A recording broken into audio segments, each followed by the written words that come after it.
Oramos al Señor, que Dios pueda hablar a nuestra vida, a nuestro corazón. Padre, gracias te damos por este tiempo. Oramos que tú nos bendigas el día de hoy. Hables a nuestra vida, a nuestro corazón. Tu palabra es santa. Tu palabra, Dios, tiene poder. Tu palabra es eterna. Tu palabra penetra lo más profundo de nosotros. Tu palabra, Dios, es viva. Y no queremos, Señor, faltarle respeto. Por eso queremos que tú nos guíes por medio de tu Espíritu Santo. Háblanos e instrúyenos a través de ella. Pedimos la asistencia de tu Espíritu Santo, Dios, para poder entender tu mensaje.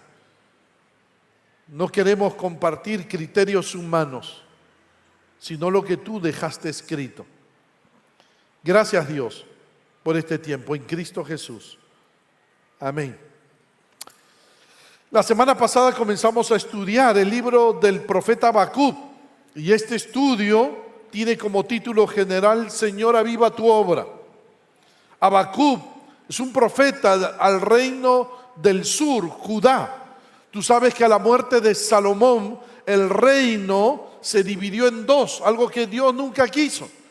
Se dividió en dos: el reino del norte, Israel, su capital Samaria; el reino del sur, Judá y su capital Jerusalén.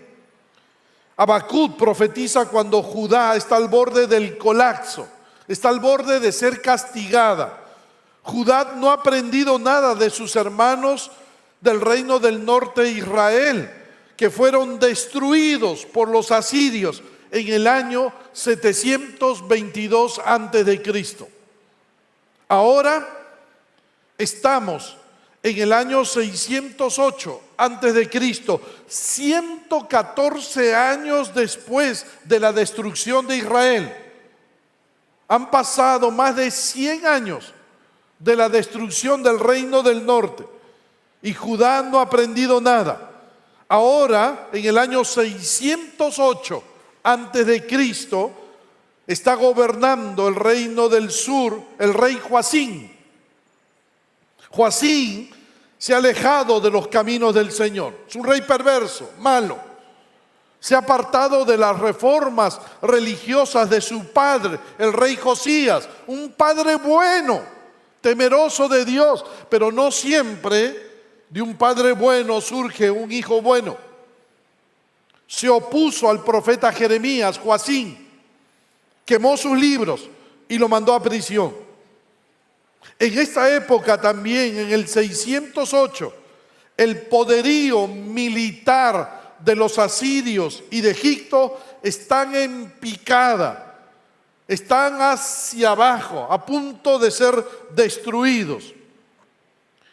Y un nuevo imperio había comenzado a levantarse, a surgir, había comenzado a dominar el imperio babilónico. En ese contexto aparece la voz del profeta Habacuc. Habacuc no proclama el mensaje de Dios de forma hablada. Él no va y le predica al pueblo lo que Dios le ha compartido.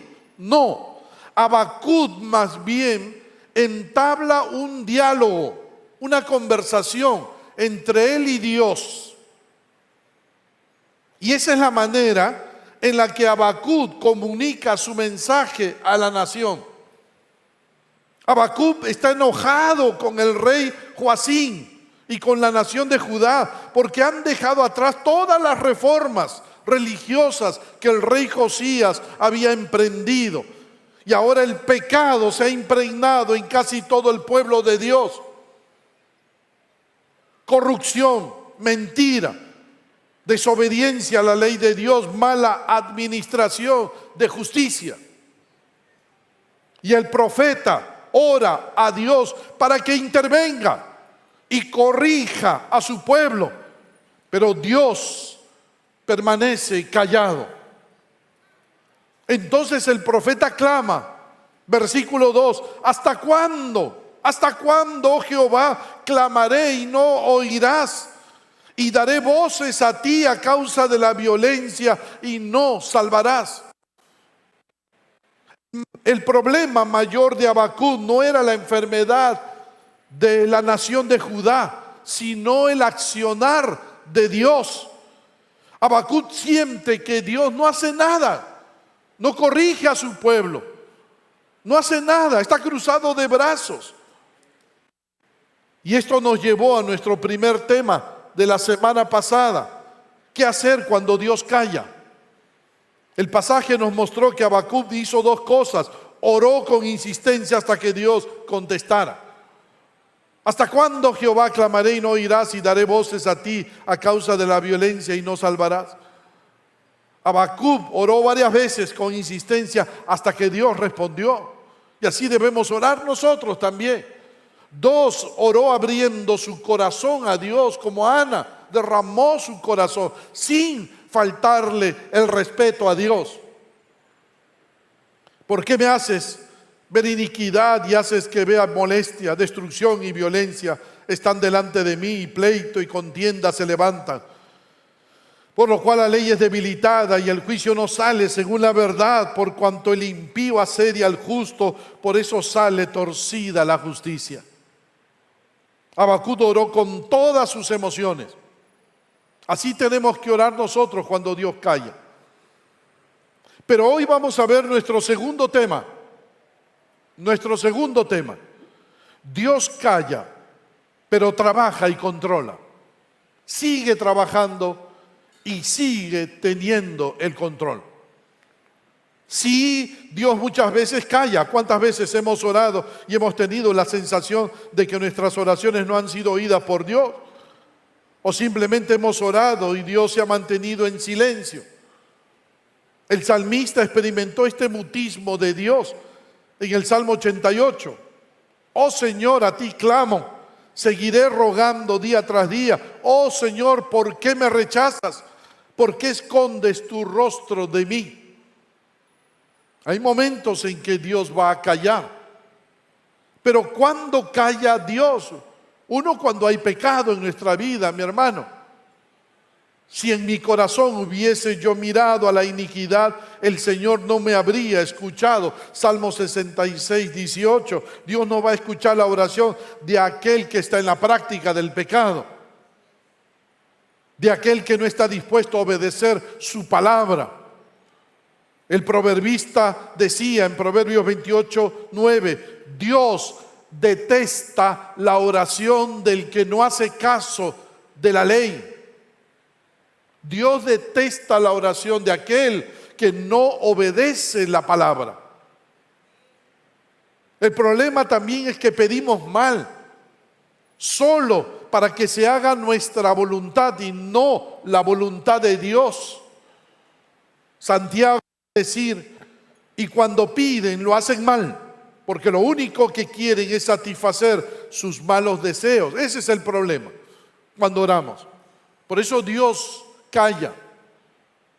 Pero la segunda razón por la cual Dios calla es cuando Dios quiere tener una mejor relación con nosotros, con sus hijos.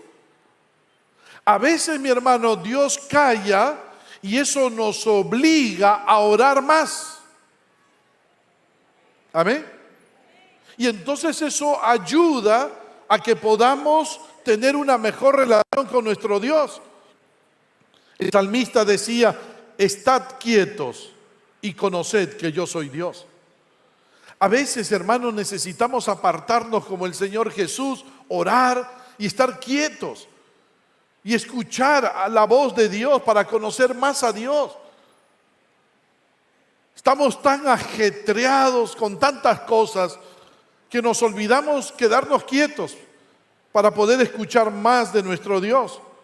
El Señor Jesús, al hablar de la oración en el Sermón del Monte, dijo en Mateo 6, 8, porque vuestro Padre sabe de qué cosas tenéis necesidad antes que vosotros le pidáis. Y la pregunta es, si Dios sabe de antemano lo que necesito, ¿por qué me dice que lo pida? Pedid y se os dará. Buscad y hallaréis. Llamad y se os abrirá.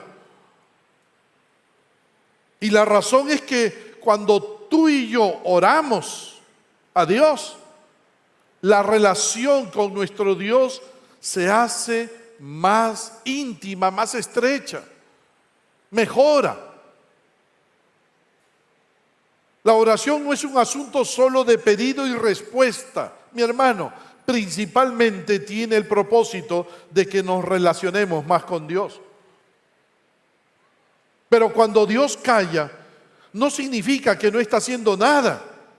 A veces creemos que Dios está cruzado de brazos, ¿no? Dejando que los demás se burlen de Él, haciendo toda clase de males, sin que le importase a Dios lo que está pasando. Habacuc lo pensó. Habacuc pensó esto. Él pensó que el Dios estaba cruzado de brazos. Por eso clamó en el versículo 2, ¿hasta cuándo? ¿Hasta cuándo, oh Jehová, clamaré y no oirás? Y daré voces a ti a causa de la violencia y no salvarás. ¿Hasta cuándo? Habacuc en el fondo creía que Dios estaba cruzado de brazos y que no hacía nada mientras los judíos pecaban con total descaro. Pero no es así. Mi hermano, no es así. En la respuesta que Dios le da a Habacuc, vamos a ver dos cosas que Dios nunca deja de hacer. Uno, Dios calla, pero sigue trabajando en silencio. Nota, mi hermano, por favor, grábatelo en tu mente. Dios calla, pero sigue trabajando en silencio. Nota la respuesta que Dios le da al profeta, versículo 5. Mirad entre las naciones y ved y asombraos, porque haré una obra en vuestros días que aun cuando se os contare no la creeréis. Nota lo que le está diciendo Dios al profeta. Mira, ve, asombraos. Habacuc, mira, ve, asombraos.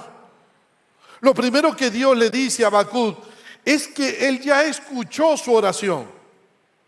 Habacuc, he escuchado tu oración y que ya he seguido trabajando. Y mientras he escuchado tu oración, he seguido trabajando porque haré una obra en vuestros días.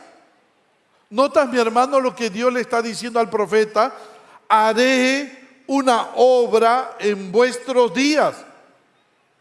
Dios no estaba quieto. Dios no estaba cruzado de brazos. Dios no era indiferente a los problemas que Habacuc le expresó en su oración. Es como si Dios le hubiera dicho a Habacuc: Habacuc, estoy haciendo una obra. Si solo tuvieras ojos para verlo. Dios estaba trabajando en una serie de eventos devastadores que cambiarían el curso de la historia en los días de Habacuc. Dios no había abandonado, no había abandonado sus planes. Judá y todas las naciones estaban bajo la atenta mirada de Dios. Dios realmente estaba trabajando en una solución al problema que tanto le preocupaba a Habacuc.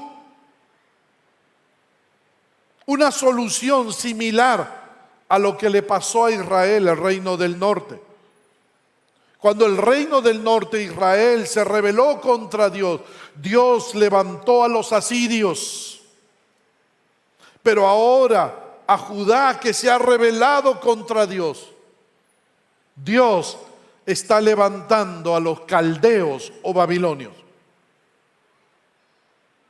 Dios sigue trabajando. Versículos 6 y 7. Porque he aquí, yo levanto a los caldeos, nación cruel y presurosa, que camina por la anchura de la tierra para poseer las moradas ajenas. Formidable es y terrible. De ella misma procede su justicia y su dignidad. Escarnecerá a los reyes y de los príncipes hará burla. Se reirá de toda fortaleza y levantará terraplén y la tomará. Luego pasará como el huracán y ofenderá atribuyendo su fuerza a su Dios. Nota, mi hermano, la descripción. No, esta es una descripción de la destrucción que los babilonios estaban por causarle al pueblo de Dios, Judá. Los babilonios sabían llevar a cabo terrorismo internacional. Era una despiadada fuerza militar que aplastaba todo lo que podía. A veces, mi hermano, escúchame un ratito. ¿Me están acá? ¿Seguro? A veces tenemos expectativas particulares de cómo Dios debería trabajar en nuestras vidas y en nuestro mundo. A veces pensamos nosotros que nosotros sabemos más que Dios, que debería y de cómo Dios debería responder a nuestras oraciones, como que hemos estudiado a Dios, ¿no es cierto?, en la academia bíblica y ya creemos que sabemos más que Él. Pero Dios dice: mira, ve, asombrados. Mira, ve, asombrados. Habacuc estaba mirando, sí. Versículo 3. ¿Por qué me haces ver iniquidad y haces que vea molestia? Habacuc estaba mirando. Entonces Dios le dice: mira, ve. ¿Cuál es el problema de Habacuc? Si Habacuc estaba mirando. El problema es que Habacuc estaba justamente mirando el problema y se había olvidado de mirar al cielo para ver que Dios seguía trabajando.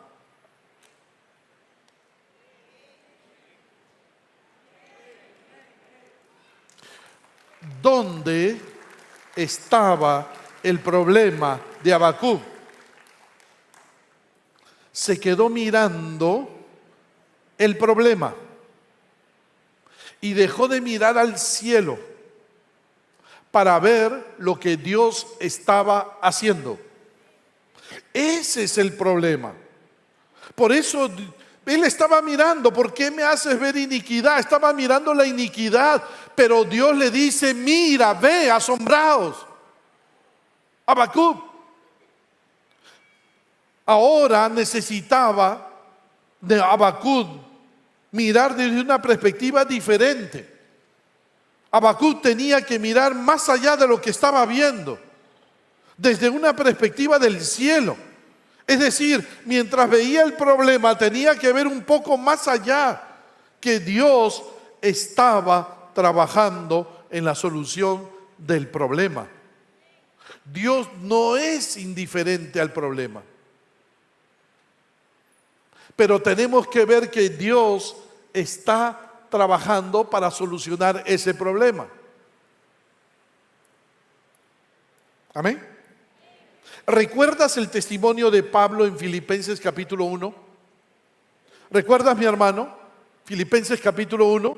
Pablo estaba preso en Roma. Y para alguien tan activo como Pablo, estar preso debió ser muy frustrante. Uno, humanamente hablando, diría: se acabó la evangelización, los planes de Dios de ver a Roma para Cristo van a quedar frustrados. Así fue. ¿Los planes de Dios para ver a Roma para Cristo quedaron frustrados? No.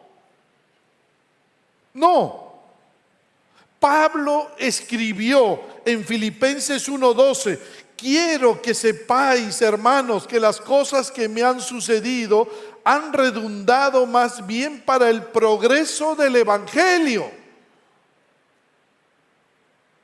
El Evangelio estaba corriendo. Pero ¿cómo era posible? Es que Pablo podía estar en prisión, pero los planes de Dios no estaban en prisión.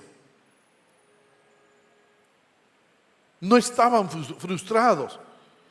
Dios seguía trabajando. Pablo vio las cosas de una manera diferente a como las vio Habacuc.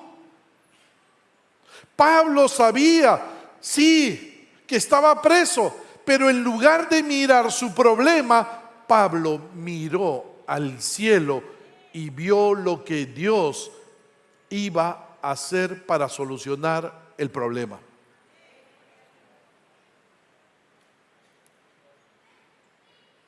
¿Qué vio Pablo?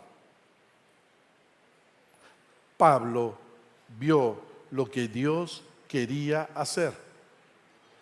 Pablo todos los días estaba encadenado a 4 soldados romanos. Imagínate, por 2 años. A esos 4 soldados Pablo les compartía el Evangelio. Al otro día venían otros 4 y les compartía el Evangelio. Al otro día lo encadenaban a otros 4 y les compartía el Evangelio. Y así sucesivamente por 2 años. Muchos de los soldados del César se convirtieron al Señor y por medio de ellos muchos de la familia imperial se convirtieron al Señor. El Evangelio llegó a círculos sociales inalcanzables.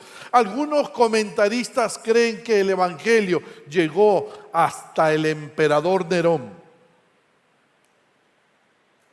Aún otros, dice Pablo, se animaron a predicar el Evangelio, Filipenses 1:14, y la mayoría de los hermanos, cobrando ánimo en el Señor con mis prisiones, se atreven mucho más a hablar la palabra sin temor.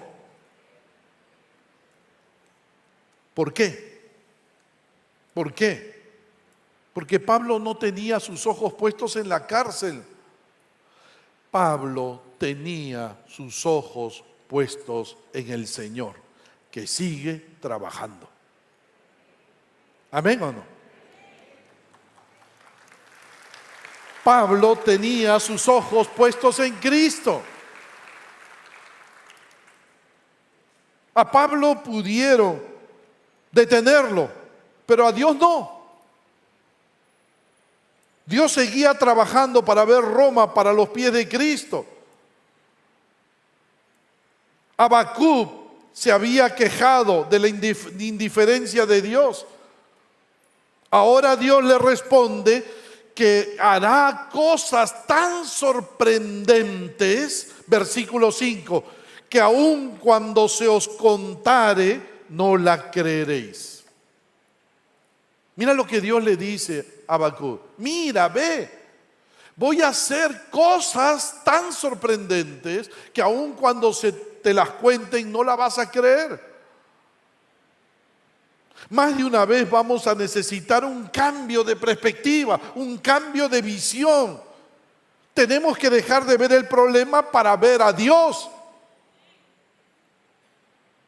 Especialmente cuando estamos frente a un problema o una circunstancia difícil. Quizás estás frente a una enfermedad terminal. Quizás estás frente a un hijo que te hace llorar todos los días.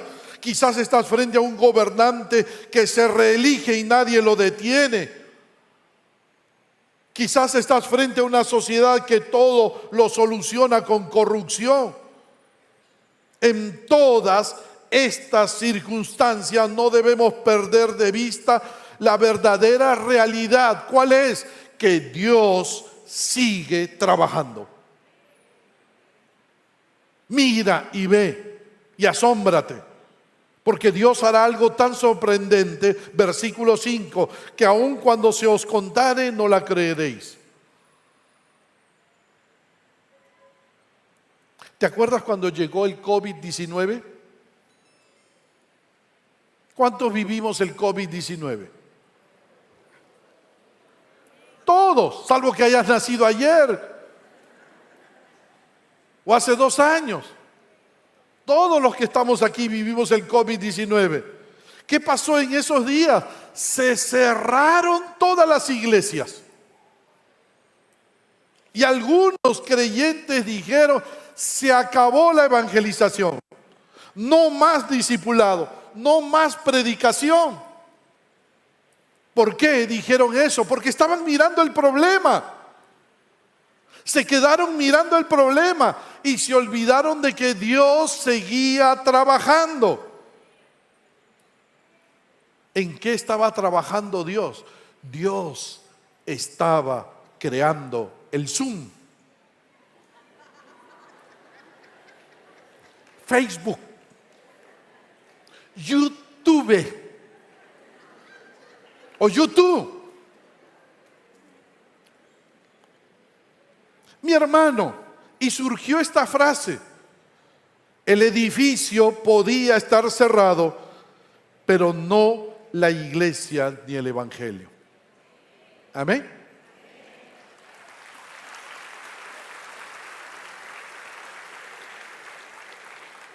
No olvides, mi hermano, no olvides, no cometas el error de Habacuc. No te quedes mirando el problema, tienes que mirar hacia el cielo y ver que Dios está trabajando para solucionar el problema. 2, lo segundo que aprendemos hoy es que Dios calla, pero sigue teniendo todo bajo control. Dios calla, pero sigue teniendo todo bajo control. Habacuc cree que Dios es indiferente a la mala conducta de los pobladores de Judá, pero Dios se ve obligado a responderle a Habacuc que no es así. Es como si le dijera: yo aún tengo todo bajo control. ¿Cómo se lo dice Dios a Habacuc? Versículo 6. He aquí, yo levanto a los caldeos. Ahora te pregunto, mi hermano, ¿quién está levantando a los caldeos?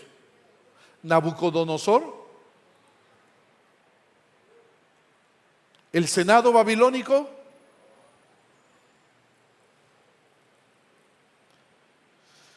¿Quién? Dios. A Dios nada se le escapa. Dios no solo sigue trabajando, sino que también va a actuar de acuerdo a sus propios planes y propósitos.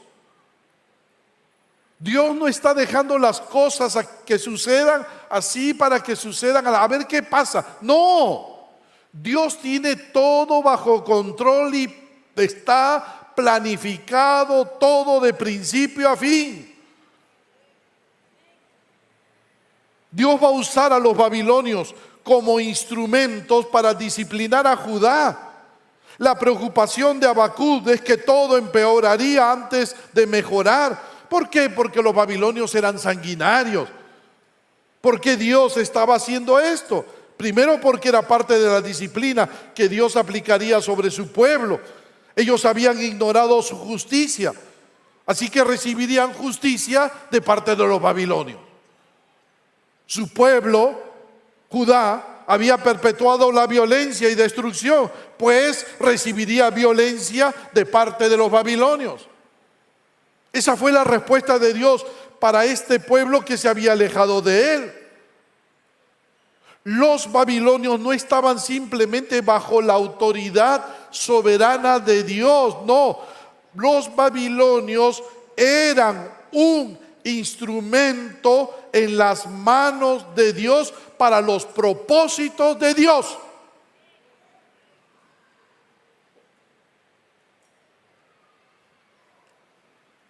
¿Qué nos muestra esto? Que Dios es el soberano de la historia.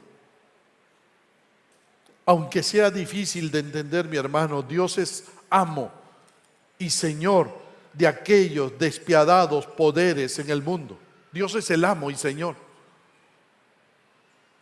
Dios fue el amo y señor de Hitler.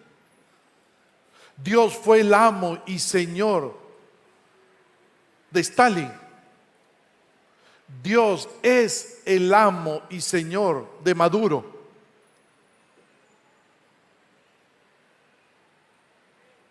Amén, chamos.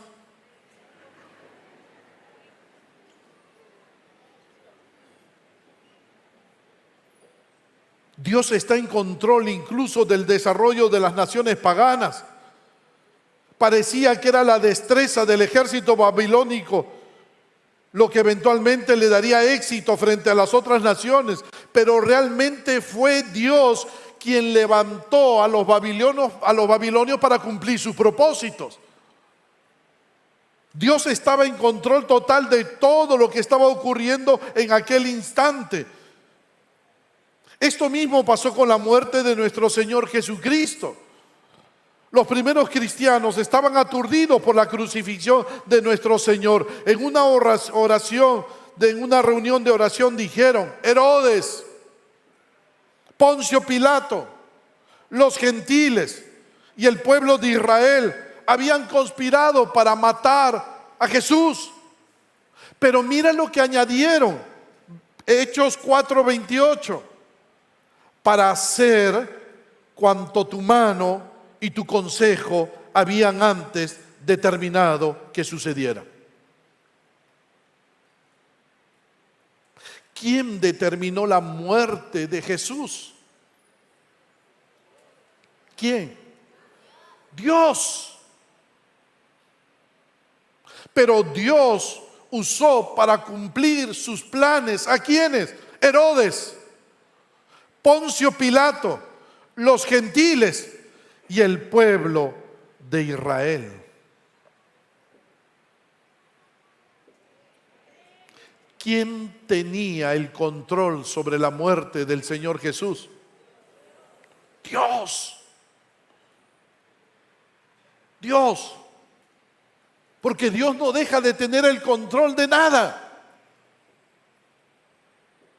La iglesia primitiva se dio cuenta que los eventos ocurridos en Jerusalén no estaban fuera del control de Dios. Todo tenía que ver con el poder de Dios y su voluntad. El libro de Job enfatizó el mismo punto. Mira, mi hermano, Dios permitió que Satanás probara a Job, pero Dios puso límites a esa prueba. Job 1:12. Dijo Jehová a Satanás: he aquí, todo lo que tiene Job está en tu mano. Solamente no pongas tu mano sobre él. Y salió Satanás de delante de Jehová. ¿Notas, mi hermano? ¿Quién mandó la prueba para Job? ¿Y quién puso los límites? Dios. ¿Quién tenía el control sobre Job? ¿Dios o Satanás? Dios. ¿Por qué? Porque Dios es todopoderoso. Y Satanás, aunque tiene poder, es pichirushi.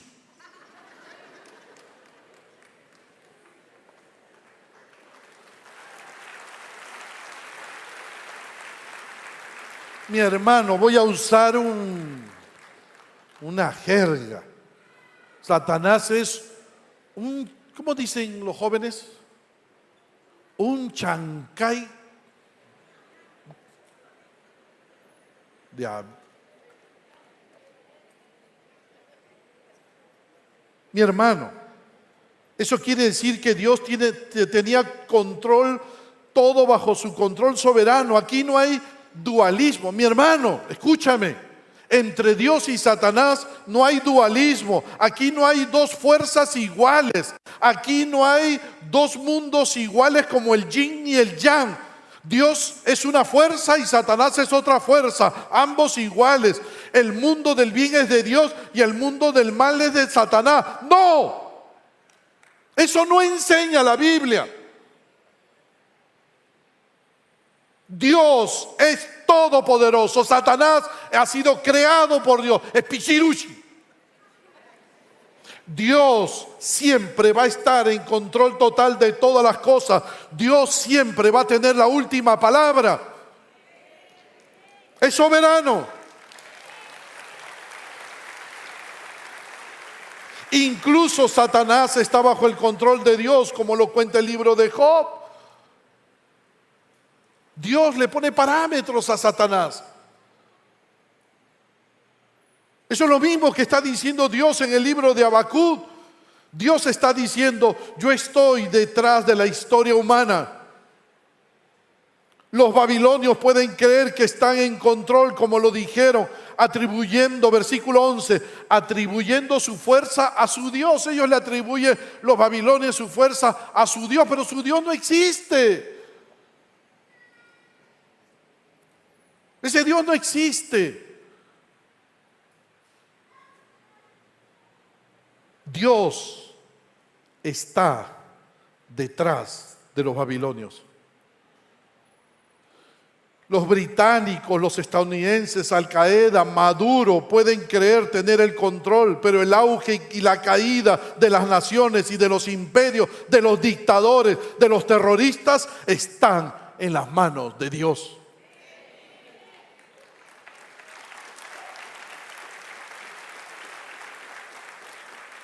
Dios dice: yo levanto a los caldeos. Yo levanto a los caldeos. El profeta Daniel dijo que Dios quita reyes y pone reyes.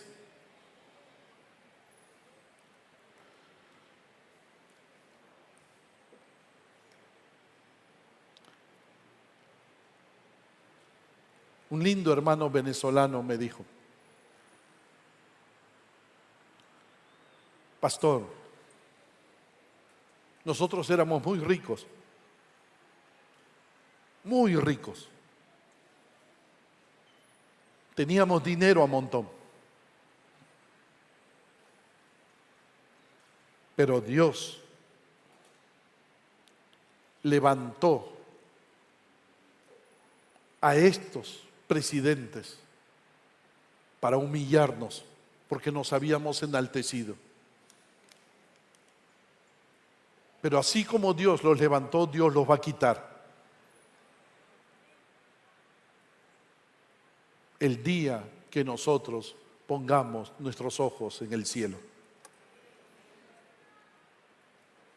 Igual va a pasar aquí en el Perú, igual nos ha pasado a nosotros. En el tiempo en que Dios levantó el terrorismo, Dios tenía todo bajo control. Hasta que la iglesia se humilló y oró. Y Dios cambió las circunstancias. Dios.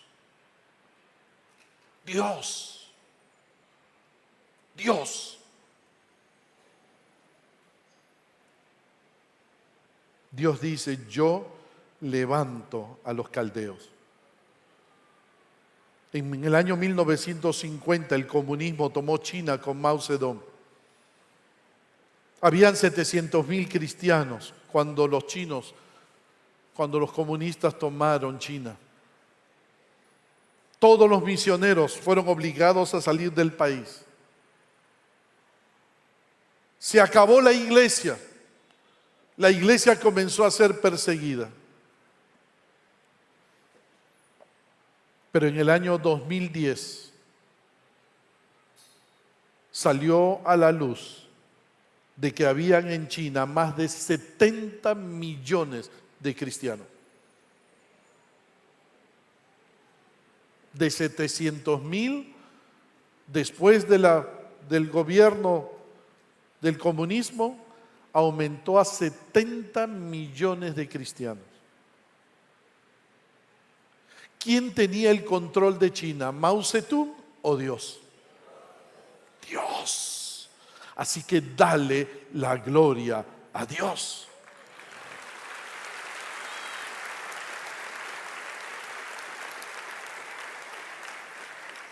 Yo levanto a los caldeos. Yo tengo el control de Judá. Judá no va a salirse con la suya. Yo levanto a los caldeos como instrumento de castigo.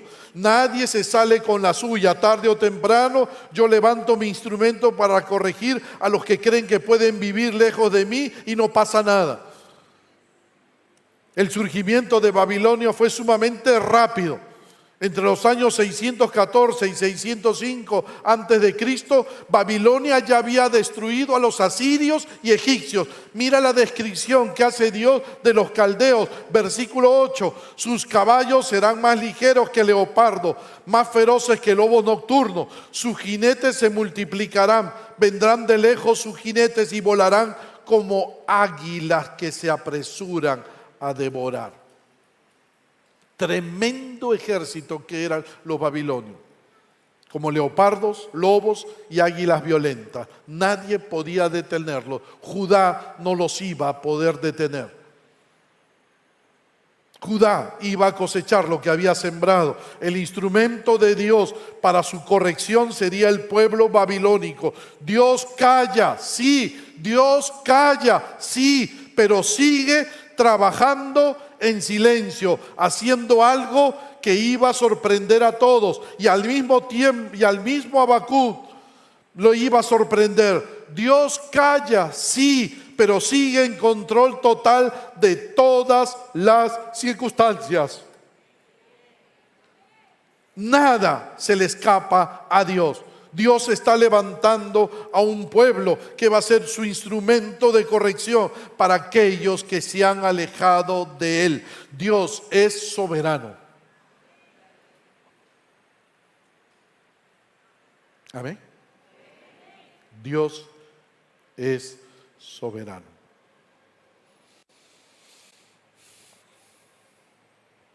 Hace más de 10 años. A mi esposa le detectaron un cáncer.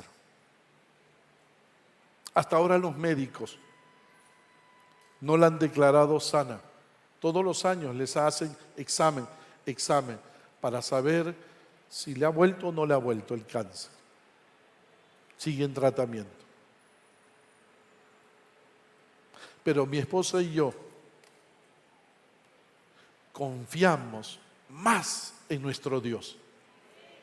Porque nuestro Dios sigue trabajando y sigue teniendo el control de esa enfermedad.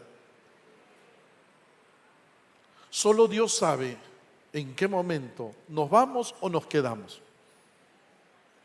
No olvides, mi hermano, nuestras vidas están en las manos de Dios, de un Dios soberano que tiene todo bajo control. No te asustes. Confía en Él. Amén. Damos gracias a Dios por su bendita palabra, siempre oportuna y de mucha bendición para nuestra vida, pero también porque te ha permitido escucharla hasta el final.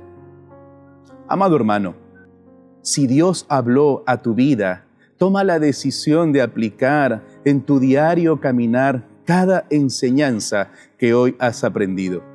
Sin duda, el camino nunca será fácil, pero nunca olvides que tienes al Espíritu Santo de Dios en tu vida. Él te ayudará a vivir conforme a su voluntad. Y amigo, tú que por primera vez escuchaste la palabra de Dios, si Él habló a tu corazón y estás convencido que necesitas a Cristo en tu vida, ¿no te gustaría recibir su salvación? Hace 25 años yo le entregué mi vida a Cristo y le pedí que me diera su salvación. Pero debes estar dispuesto primero a reconocer tu necesidad de Dios. Sin Él estás perdido. Estás bajo condenación eterna. Y segundo, debes arrepentirte de todos tus pecados. Sí, porque le has fallado muchas veces con esa actitud rebelde que se opone a su voluntad, a su palabra. Y tercero, debes pedirle a Cristo Jesús que entre en tu vida, que sea el Rey y Señor de tu corazón. Tienes que decirle: sálvame, Cristo, y transfórmame. ¿Quieres hacerlo? Si es así, repite conmigo esta breve oración. Oremos juntos. Gracias, Dios, por tu palabra. Hoy he entendido que tengo necesidad de ti, que mi vida sin ti está bajo condenación. Por eso, Dios, te pido perdón. Límpiame de todos mis pecados. Y Jesús, entra en mi corazón. Sé tú el Señor y Rey de mi vida. Sálvame, transfórmame. Hazme un hijo de Dios. Así oro en Cristo Jesús. Amén. Amén. Amado amigo, déjame felicitarte. Has tomado la mejor decisión de tu vida. Por favor, ponte en contacto con nosotros. En pantalla aparecerá un número de WhatsApp. Escríbenos y coméntanos. Yo le entregué mi vida a Cristo. O puedes también hacerlo a través del Messenger de nuestro Facebook. Deseamos saber de tu decisión para comentarte cuál es el segundo paso para acompañarte en esta travesía con Jesús. Que Dios te bendiga. Para participar y pertenecer a una de nuestras redes, inscríbete en los links que aparece en la descripción del video. Recuerda que también nos reunimos en nuestros grupos pequeños. Para mayor información, comunícate al WhatsApp que aparece en pantalla. Recuerda que puedes vernos a través de nuestras redes sociales. Que Dios te bendiga.